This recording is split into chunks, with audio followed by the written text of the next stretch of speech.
Les pays de la CEMAC consacrent plus de 22 milliards de francs CFA par an pour l'achat des pesticides afin de soutenir la production agricole. Seulement, ces produits chimiques peuvent constituer une menace pour toute forme de vie et l'environnement, ce qui contraint alors les États membres de la CEMAC à mettre sur pied le CEPAC, chargé de l'assainissement de cette filière agricole en zone CEMAC. Benoît Boiteau, secrétaire permanent administratif du CEPAC, présente la structure. Avant de vous présenter le CEPAC, laissez-moi d'abord évoquer le contexte dans lequel il a été créé. En Afrique centrale, la fabrication, la distribution et l'utilisation des pesticides agricoles se font encore de manière anarchique. Cette manière de faire a de nombreuses conséquences telles que la mévente des produits agricoles venant de cette zone au marché international à cause des souillures de cette production par les résidus issus d'une mauvaise utilisation de pesticides, entraînant ainsi une baisse considérable de notre économie basée essentiellement sur l'agriculture. La prolifération des maladies causées par la consommation des aliments souillés par les résidus de pesticides issus d'un mauvais traitement de ces produits agricoles. La dégradation de l'environnement par l'intoxication des organismes non cibles utiles à l'équilibre de la biodiversité. En effet, certains produits de la sous-région n'ont même pas de texte réglementant ces produits chimiques et pénalisent ceux qui essaient de réglementer ce secteur.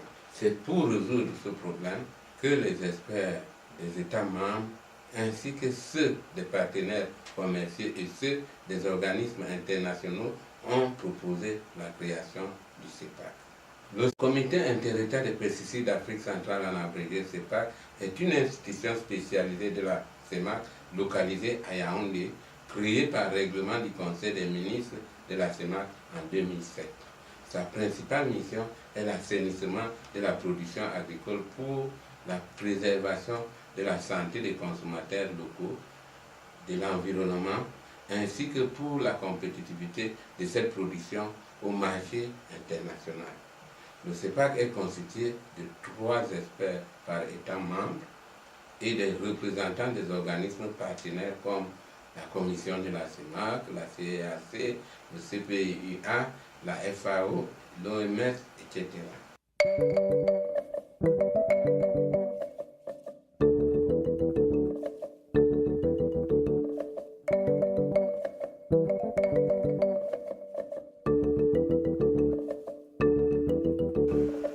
L'objectif est de voir les réglementations phytosanitaires harmonisées aboutissant à l'élaboration et à la mise en œuvre d'une réglementation commune aux États membres de la CEMAC. Le CEPAC est en train d'élaborer une véritable stratégie de travail qui lui permettra d'aboutir à l'assainissement de la production agricole afin que notre sous-région puisse participer sans complexe à la compétition au niveau du marché international des produits agricoles et surtout pour garantir une alimentation saine à nos populations tout en préservant notre environnement contre la pollution par les intrants agricoles. Étant donné que les économies de la sous-région sont essentiellement basées sur l'agriculture, l'impact de notre action se vérifiera par l'amélioration générale des économies au sein de nos pays dans le cadre des objectifs du millénaire pour le développement. Il s'agit de programme 1, homologation commune des pesticides. Programme 2, assainissement de la production agricole. Programme 3, les réglementations et les conventions internationales dans le domaine des intrants agricoles. Programme 4, suivi des intrants chimiques agricoles en Afrique centrale. Programme 5, alternative à l'utilisation des pesticides dangereux. Et programme 6, la coopération internationale.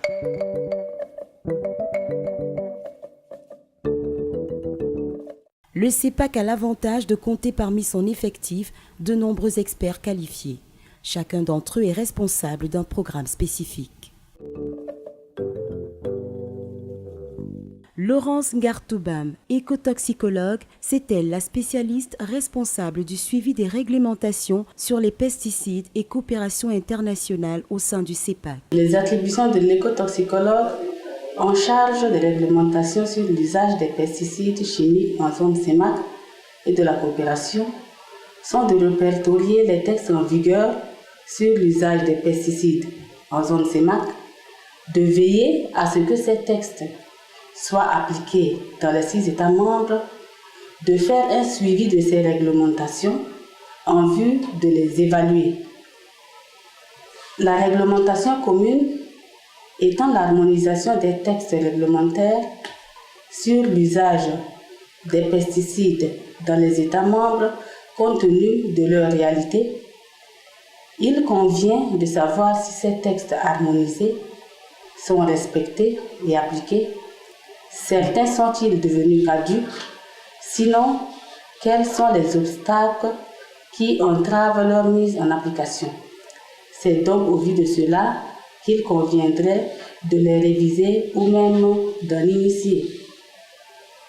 Les États membres, représentés par les chefs d'État et les ministères en charge de l'agriculture, sont tenus d'être informés sur les activités qu'on a eu à réaliser, les résultats obtenus, en vue d'informer leur population sur les dangers qu'elle court après l'utilisation non raisonnée de pesticides chimiques et ensuite de pouvoir prendre les mesures qui s'imposent. L'un des objectifs majeurs du CEPAC étant l'assainissement des produits agricoles et de l'environnement en zone CEMAC, mon département s'appuie d'une part sur les conventions internationales ratifiées par les États membres, qui sont d'abord la Convention de Stockholm sur les polluants organiques persistants, la Convention de Rotterdam sur le processus de consentement préalable en connaissance de cause, compte tenu de certains produits dangereux mis en circulation dans le commerce international, la Convention de Bâle sur le contrôle des mouvements transfrontaliers des déchets toxiques. D'autre part, mon département est également intéressé par toute relation de coopération dans les différents domaines du développement durable avec des partenaires internationaux tels que le Fonds des Nations Unies pour l'alimentation, le Programme des Nations Unies pour l'environnement, l'Union européenne, bref, la liste est longue.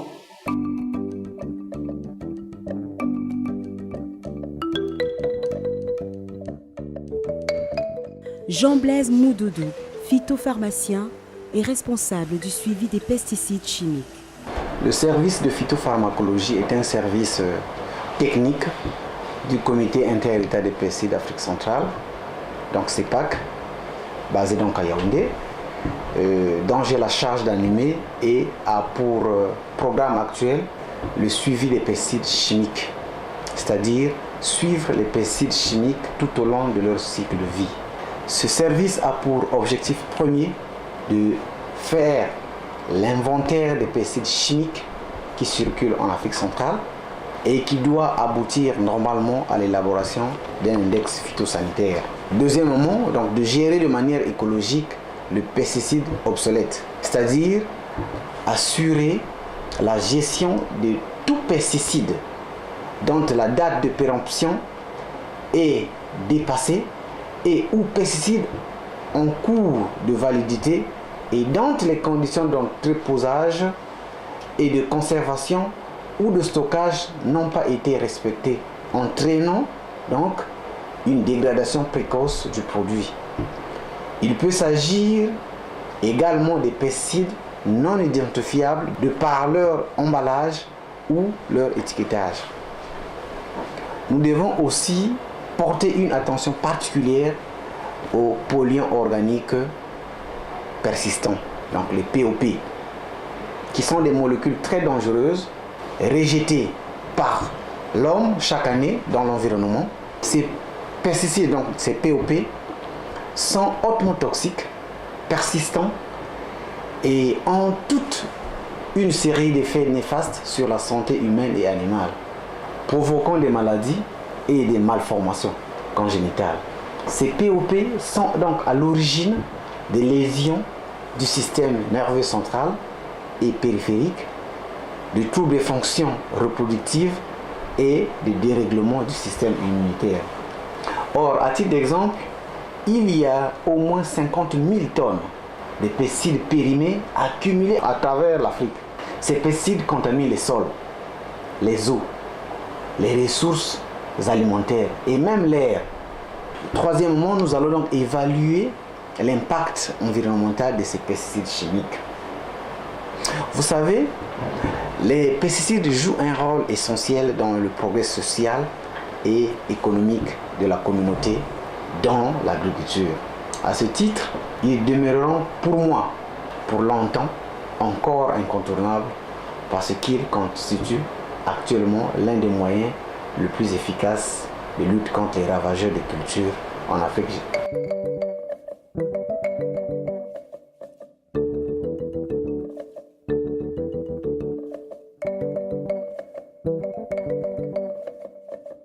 Léonard Ngamo, écotoxicologue lui aussi, est l'expert responsable des alternatives à l'usage des pesticides. En général, quand on regarde les plantes, et heureusement en Afrique centrale, la biodiversité nous a fourni une gamme très variée de plantes qui, si elles sont bien utilisées, peuvent nous aider à résoudre beaucoup de nos problèmes quotidiens. Il en est de même pour les problèmes des ravageurs dans les cultures. Une analyse bibliographique montre qu'en Afrique intertropicale, plus de 400 espèces de plantes sont utilisées pour résoudre les problèmes phytosanitaires. Et dans ces plantes, des études récentes ont montré que ce sont leurs métabolites secondaires, c'est-à-dire des produits que la plante n'utilise pas pour sa propre croissance, mais pour d'autres besoins, par exemple pour sa sécurité, pour sa protection, qui peuvent donc être utilisés pour contrôler les ravageurs. On peut comprendre de manière très évidente qu'il y a des plantes qui ne peuvent pas avoir certains insectes comme ceux qui nous nuisent dans les cultures. Pour la simple raison que ces plantes produisent des substances qui sont nocives pour ces insectes-là. Donc le défi que la recherche devrait relever, la recherche que le CEPAC va encourager, devrait donc permettre d'aller au niveau de ces plantes, de prendre ces substances, de pouvoir les synthétiser pour résoudre ces problèmes qui se posent au niveau des plantes cultivées. Les substances actives qui permettent aux plantes de se défendre par rapport aux agresseurs, qu'il va donc falloir vulgariser à travers le développement de ces plantes activées, de ces plantes pesticides, ont plusieurs activités par rapport aux insectes ravageurs. Ces activités peuvent être pesticides, c'est-à-dire qui tuent la peste, pestifuges, c'est-à-dire qui fait fuir la peste, ou régulateur de croissance de la peste, ou anti-appétant pour la peste. Donc c'est toutes ces potentialités qui vont donc être valorisées.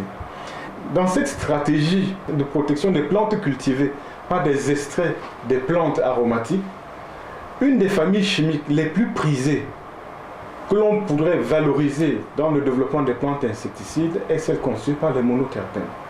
Les monoterpènes, c'est une famille chimique que l'on retrouve essentiellement dans les plantes aromatiques. On leur reconnaît des caractères qu'on souhaiterait avoir dans un insecticide idéal. Ce sont des substances qui sont très sélectives, très spécifiques, biodégradables et en général biodisponibles puisqu'on va les retrouver facilement dans la nature. Il va seulement falloir ne pas exploiter abusivement les essences qui les produisent. La mission que le CEPAC se donne à travers le programme que nous sommes en train de préparer et que nous lancerons très bientôt est donc une disposition qui va donc faciliter et même permettre aux différentes structures de recherche d'Afrique centrale de s'impliquer dans cette recherche et de valoriser la flore locale pour produire des biopesticides avec des ingrédients végétaux. Il existe d'autres démarches comme celle de production des biopesticides d'origine animale, c'est-à-dire de formuler par exemple des nématodes entomopathogènes qui vont aller tuer des insectes ravageurs. Et il y a aussi une autre démarche comme le développement des biotechnologies ayant abouti à la mise en place des plantes génétiquement modifiées. La stratégie développée et encouragée par le CEPAC a été de faciliter ce qui est directement faisable, ce qui est réaliste, puisque tout ou presque est dans notre environnement.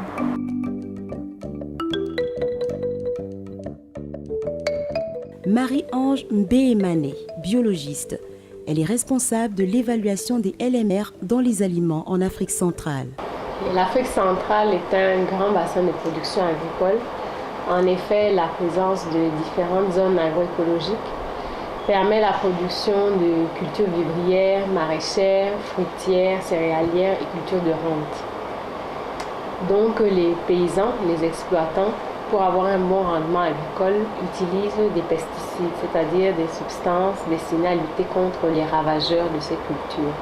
Malheureusement, dans beaucoup de cas, on a une mauvaise utilisation de ces pesticides, c'est-à-dire on utilise n'importe quel pesticide pour n'importe quel ravageur, on a le non-respect des doses et des délais d'application, ou bien encore l'utilisation de pesticides périmés ou interdits. Dans ce cas, on a une pollution de l'environnement, mais aussi la production agricole qui devient impropre à la consommation. Pourquoi? Parce qu'elle contient des traces de pesticides qui se retrouvent sur la denrée alimentaire et qui a des effets négatifs sur la santé humaine et animale. Donc, pour limiter cet impact négatif des pesticides sur l'environnement et la santé, des LMR, c'est-à-dire limites maximales de résidus de pesticides, ont été établies par les scientifiques du monde entier sur la base d'études scientifiques au cours de plusieurs années. Donc la limite maximale de résidus de pesticides, c'est la limite au-dessus de laquelle l'absorption de ces résidus ou l'ingestion constitue un danger pour l'homme. C'est pourquoi le CEPAC voudrait à terme avoir un répertoire des LMR pour l'Afrique centrale, c'est-à-dire un tableau où sont listées les différentes limites de résidus de pesticides pour les différentes cultures qui constituent notre régime alimentaire dans la sous-région. Et pour ce faire, une classification et une quantification des pesticides est indispensable, c'est-à-dire qu'on doit éliminer de notre utilisation tous les pesticides interdits par les différentes conventions internationales et les pesticides périmés, et faire une utilisation raisonnée des pesticides homologués, c'est-à-dire agréés. Et donc dans ce cas, une sensibilisation de la population, mais surtout du paysan, est très importante. Pourquoi? Parce que le paysan doit être doté de tous les instruments nécessaires pour une utilisation des pesticides homologués à bon escient afin qu'il ait un bon rendement agricole, mais aussi qu'il minimise l'impact négatif des pesticides sur l'environnement et notre santé.